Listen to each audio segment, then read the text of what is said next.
What's up, y'all? My name is JR, and for those of you who don't already know, I'm a huge movie and TV nerd. If you're new here, I appreciate you taking the time to check out my channel. I hope you'll consider sticking around and joining the film community I'm trying to build here on YouTube. So, in today's video, I'm going to be reacting to and reviewing Christopher Nolan's latest feature film, Oppenheimer. And I want to take a moment to apologize for being so late to the party on this particular review, but I've been working on a script rewrite for a feature film I currently have in pre-production, and I've also had some life stuff going on, so my bad for the delay. I also want to take a moment to let you guys know that this video will contain some mild spoilers, so if you haven't seen the movie yet and you're not trying to hear about anything that happens, you might want to exit the video right now. And with that being said, no more wasting time. Let's get into it. Oppenheimer is a biographical feature film written and directed by Christopher Nolan, based on the 2005 biography American Prometheus, written by Kai Bird and Martin J. Sherwin. The film chronicles the career of American theoretical physicist J. Robert Oppenheimer, mostly focusing on Oppenheimer's studies, his overseeing of the Manhattan Project during World War II, and his eventual fall from grace in 1954. The film stars Cillian Murphy as the title character, Emily Blunt as his wife, Kitty, Matt Damon as head of the Manhattan Project, Robert Downey Jr. as U.S. Atomic Energy Commission member Louis Strauss, and Florence Pugh as Communist Party USA member Jean Tatlock. The ensemble supporting cast includes Josh Hartnett, Casey Affleck, Rami Malek, and Kenneth Branagh, just to name a few. The film currently has a Rotten Tomatoes score of 93% based on almost 450 reviews and a comparable audience score of 91% based on over 10,000 verified audience ratings. It has an 88 on Metacritic based on 69 critic reviews with a user score of 8.9 based on almost 1,000 ratings. And finally, the movie holds an 8.6 out of 10 on IMDb with almost 350,000 reviews. So, Oppenheimer is Christopher Nolan's 13th feature film.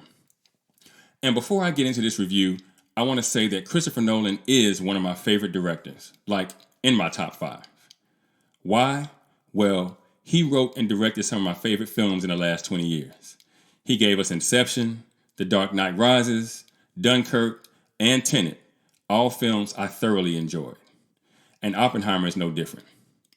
And I'll admit, I thought twice about going to see this film in theaters when I saw that it had a runtime of 3 hours.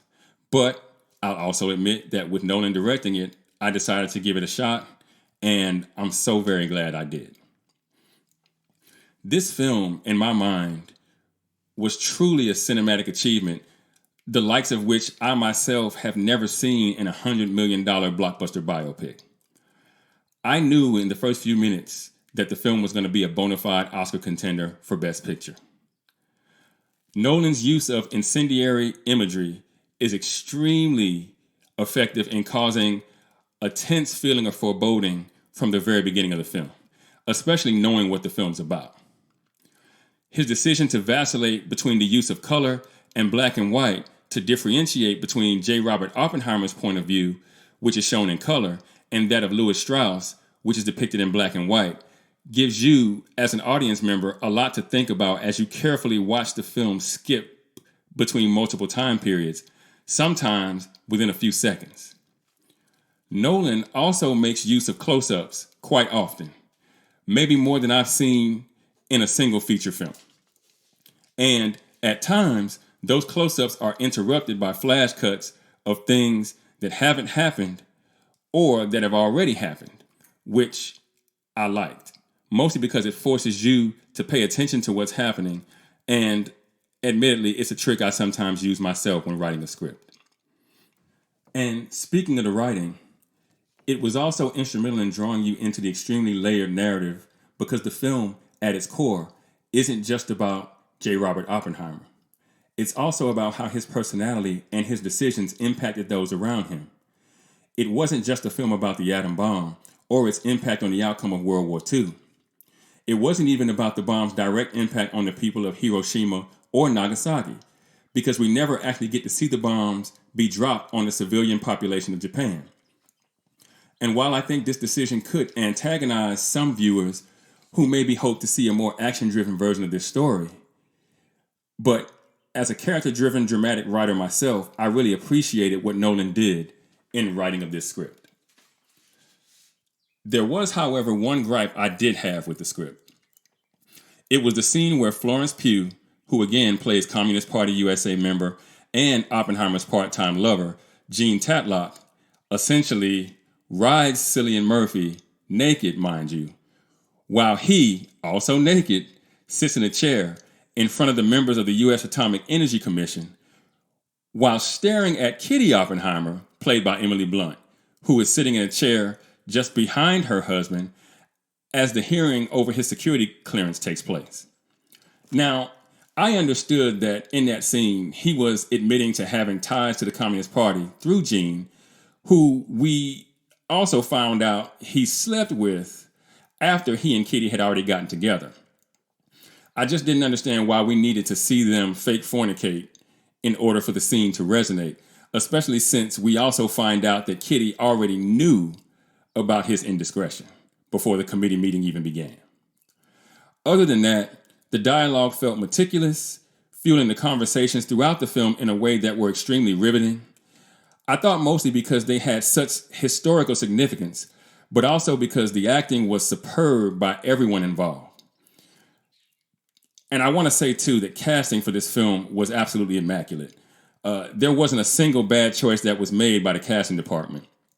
That being said, casting this film was probably pretty easy because you had a very talented, well-respected writer and director in Nolan, you had a blockbuster film budget, and a story that I'm sure A-listers could tell was Oscar-worthy. Robert Downey Jr. even said himself in an interview that Oppenheimer was the best movie he's ever done, and I have to say, I agree with his assessment there. But Oppenheimer wasn't just a great movie. It was a history lesson for those who had no idea who J. Robert Oppenheimer was or how instrumental he was in deciding World War II. I remember writing a term paper in high school on the bombing of Hiroshima and Nagasaki, so I knew who he was. I also read about him in college while I was a history major, so I was drawn to the film because I have real interest in historical events, especially the ones that have to do with the wars of the past. In my opinion, the film functions as a commentary on how and why we as human beings make certain choices, and ultimately the things that we do in order to live with the results of said choices. A lot of the screen time in this film is devoted to people sitting in front of committees or tribunals as they are called to account for their choices. But the film never tells you what to think. It simply supplies you with the information to make up your own mind. Another thing I really liked about this movie. But overall, I thought the movie was, again, very intriguing from start to finish. My rating for this film would probably be a 93% or so, a 9.3 if you're thinking IMDb score. Currently, I have Top Gun Maverick as my overall highest rated film of the last 10 years with a 98% or 9.8, just ahead of Queen and Slim, Get Out, Moonlight, and 3 Billboards Outside Ebbing, Missouri, which round out my top 5. I think I would put Oppenheimer as my new number 4, pushing 3 Billboards out of my top 5 down to 6. I think that though Christopher Nolan has certainly made films that were more action-packed, this film was again his greatest cinematic achievement.